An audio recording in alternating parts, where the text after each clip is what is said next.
Lorsque je faisais mes études en droit et sciences économiques, on a découvert cette organisation autour des bassins qui changeait d'ailleurs de l'organisation territoriale classique, puisqu'on est sur une organisation de cohérence liée à la géographie d'un fleuve et de tout un bassin transcendant et dépassant les limites départementales, régionales, de façon à avoir une cohérence sur la totalité d'un cours d'eau. Et je crois que cette politique novatrice, cette approche très forte et très moderne aujourd'hui, alors qu'on est en train de redessiner la carte des régions, montre combien le législateur d'il y a 50 ans avait une vision de ce qu'il fallait faire, et des outils dont il fallait se doter pour que le territoire, et nos rivières en particulier, puissent faire l'objet de politiques publiques destinées à restaurer leur qualité, à garantir celle-ci et finalement à élever le niveau de la qualité de l'eau et la gestion de l'eau, une gestion intelligente dans les bassins. Je vois aujourd'hui des rivières qui sont entretenues.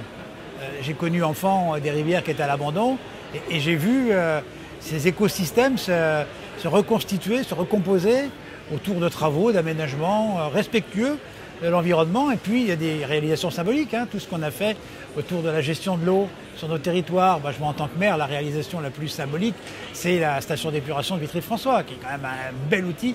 C'est d'ailleurs une des dernières stations de grande dimension construite sur le bassin Seine-Normandie. Nous avons une station de traitement à l'ozone et charbon actif. Et je constate depuis quelques années que par moment, on pourrait se passer des charbons actifs parce que tout le travail a été fait sur la périphérie de la rivière de façon à ce qu'on ne mette plus d'atrazine et qu'on ne cultive plus, ou moins en tous les cas, dans le bassin mineur de la rivière, ce qui a un véritable effet d'amélioration de la qualité des eaux, nonobstant les investissements faits en matière de zones industrielles, de façon à relâcher à la rivière des eaux épurées qui soient compatibles avec une meilleure qualité des eaux. Je crois beaucoup aux actions pédagogiques.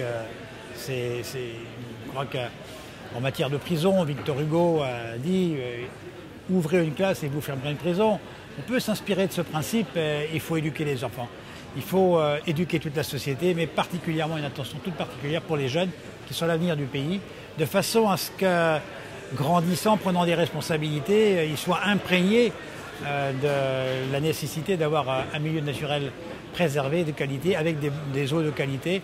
Et je pense que ça passe par là. Bien sûr, il y a toute l'action normative, l'action des pouvoirs publics, l'action de l'agence, l'action des élus. Et puis l'agence, mobilisant des crédits, aide les collectivités locales et les élus à faire les efforts qu'il faut dans la gestion de l'eau de surface comme des eaux souterraines. Et en fait, la qualité des eaux, c'est aussi la qualité de la vie. Et la vie, d'ailleurs, regardez les hommes, on est composé à 95% d'eau. Bon, voilà. Et donc l'eau, c'est un facteur fondamental.